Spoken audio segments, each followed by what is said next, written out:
एक साहब अपने पुराने दोस्त के घर गए जिन्होंने हाल ही में घर तामीर किया था। मेहमान की ख्वाहिश पर मेज़बान ने घर दिखाया। घर दिखाने के दौरान मेहमान ने मेज़बान को कई मुफीद मशवरों से नवाजा। मसलन ड्राइंग रूम का साइज़ छोटा है, बड़ा होना चाहिए। किचन का साइज़ बड़ा है, छोटा होना चाहिए। ड्राइंग रूम के साइज़ छोटे हैं और तादाद बहुत ज़्यादा है, कम होनी चाहिए और साइज़ बड़े होने चाहिए।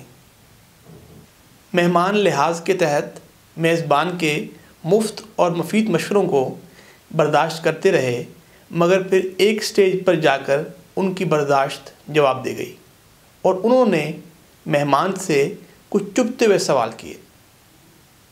मेज़बान ने मेहमान से सवाल किया कि ये घर किसने बनाया है?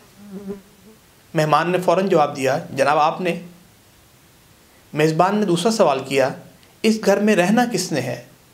मेहमान ने फ़ौरन जवाब दिया, जनाब आपने।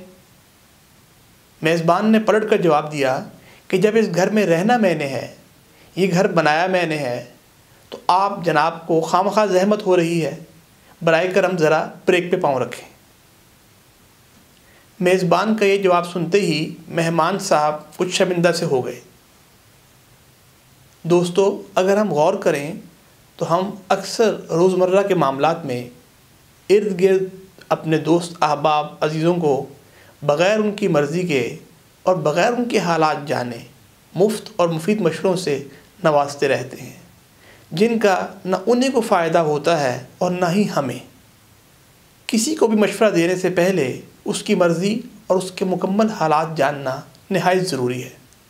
आपने शायद ये कहावत सुनी होगी कि मुफ्त मशवरा उतना ही नुकसानदेह है जितना जहर।